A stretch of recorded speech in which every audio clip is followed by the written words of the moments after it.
기업 부채 공포라.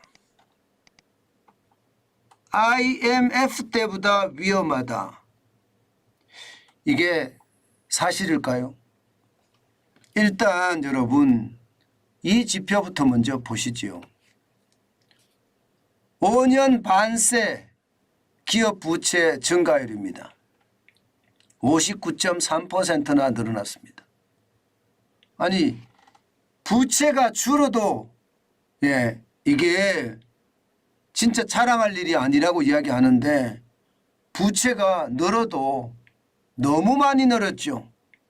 거의 1년에 10% 이상씩 늘었다고 생각을 하니 이야 참 황당하다 이런 생각이 드실 겁니다. 실제입니다. 2017년에는요 1698조 6천억 원이라는 기업 부채가 있었습니다. 그런데 2023년에 2075조 8천억 원이라는 기업 부채가 있습니다. 지금 보시는 것처럼 59.3%가 늘어났잖아요. 무려 말입니다. 5년 반새에 1007조 2천억 원이 늘어났습니다. 오죽했으면 이렇게 늘었겠습니까? 기업이 영업을 해도 돈이 안 남는다는 뜻이에요. 돈이 안 남으니까 돈을 빌리고 또 돈을 빌리고 또 돈을 빌리니 부채가 폭증할 수밖에 없습니다. 폭증할 수밖에. 문재인 정부 5년 동안 어떤 일이 벌어졌는지 여러분들은 잘 아시잖아요. 통제 방역으로 2년 1개월 동안 묶어놓고요. 기업을 적폐 세력 삼아서 규제란 규제는 다 거미줄처럼 쳐버렸습니다. 그러니 기업하기가 굉장히 어려운 나라가 돼버렸던 거죠. 그 바람에 기업들은요 장사도 올곧이 못하고요. 영업도 마음대로 못해서 결국은 부채만 엄청나게 쌓였다는 뜻이에요. 말이 여러분 2,705조 8천억 원이지 여러분 우리 국민이 전체가 생산하는 GDP 아시죠? 한 나라 국민이 생산하는 재화와 서비스의 총액을 일반적으로 GDP라고 이야기하는데요. 이 GDP가 말입니다. 현재 가격하고 계산해 보면 2022년 기준으로 2,150조 6천억 원이거든요. 2,150조 6천억 원이요. 거기에 비하면 말입니다. 2,705조 8천억 원이라는 숫자는 여러분 어마어마한 숫자죠. 한국민이 생산하는 우리나라 국민이 온 국민이 생산하는 총액보다가 지금 월등하게 많다는 뜻이에요.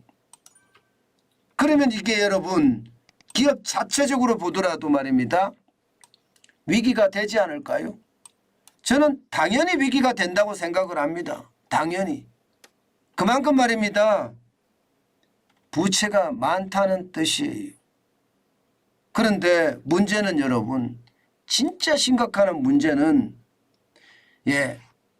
이게 GDP 대비 기업 부채 비율입니다. 이것을 보면 여러분 깜짝 놀라실 거예요. 무슨 얘기냐?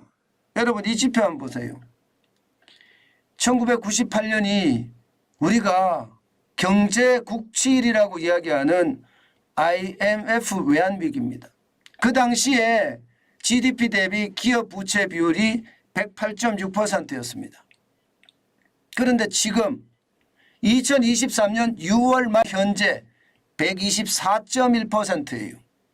124.1%.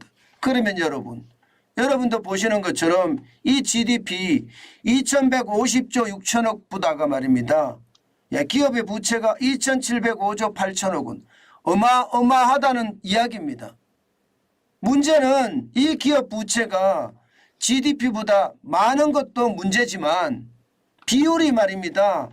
IMF 때 108.6%인데 지금 6월 기준으로 124.1%라는 숫자가 더 충격적이라고 이야기할 수 있습니다. 이것은 어떻게 생각하면요.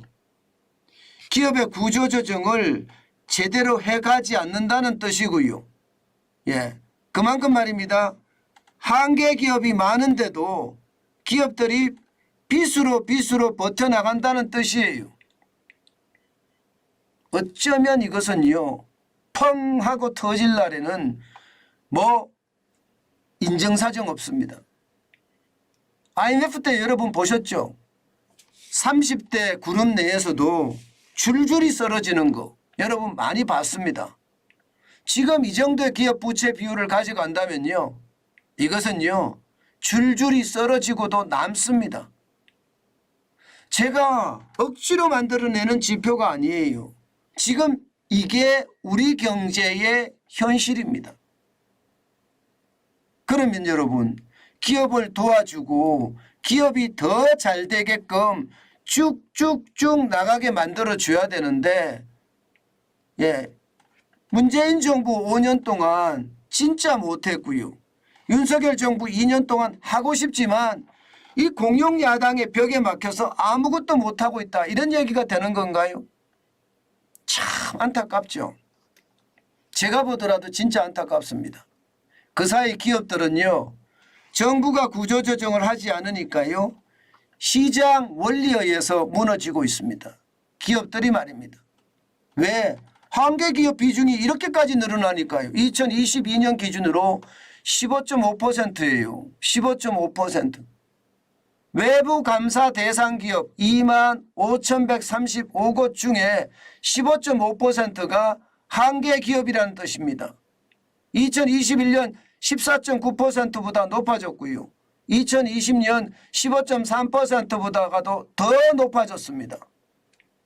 파격적인 기업의 어떤 규제 해제라든가 비용 축소라든가 이런 정부의 정책이 나오지 않는다면 기업들은 줄줄이 무너질 겁니다.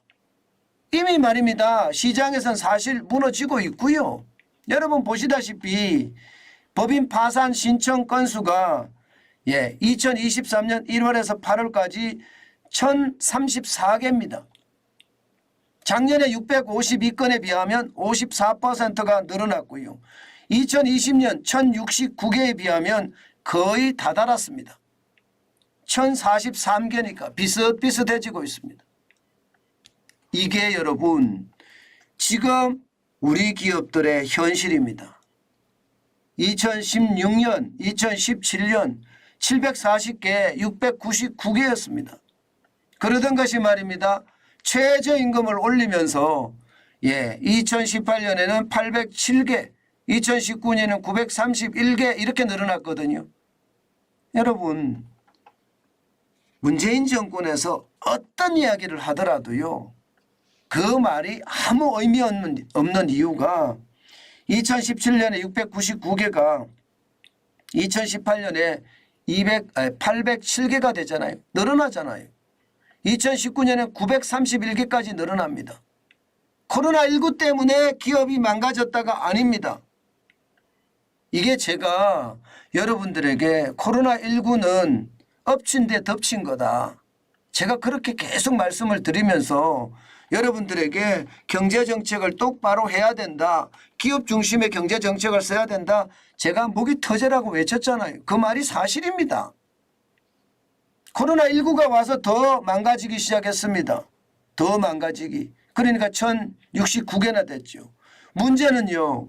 지금까지도 기업을 적폐 세력 삼아서 기업에 묶여져 있는 갖가지 규제 또 기업에게 비용을 다 증가시키는 최저임금이라든가 주 52시간제라든가 중대재해기업처벌법이라든가 이런 것들 때문에 기업이 버티지를 못하는 거예요.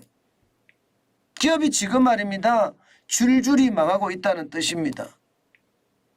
우리가 모르는 사이에 지금 기업이 망가지는 것은 심각하다. 이대로라면 여러분 시간 문제지 않겠느냐. 저는 이런 생각도 진짜 많이 해봅니다. 그만큼 말입니다. 기업이 생존할 수 있게끔 구조조정을 해야 되는 것은 어쩌면 말입니다. 여러분 당연하고요. 예, 당연하고요. 또 그에 따르는 파격적인 기업하기 좋은 나라로 만드는 것, 그것도 지금 그 어느 때보다 절실하다 이런 생각이 들어요. 사실 저는 경제 유튜버라서 그런지요. 예, 지금처럼 말입니다. 정치 속에 파묻혀서 우리가 갈라치기가 되고 사회가 혼란스러운 게 너무 안타까울 따름입니다. 예, 먹고 사는 문제는 여러분, 박정희 대통령이 보릿고개를 넘겼다 이렇게 이야기하면서 모두가 환영을 했잖아요.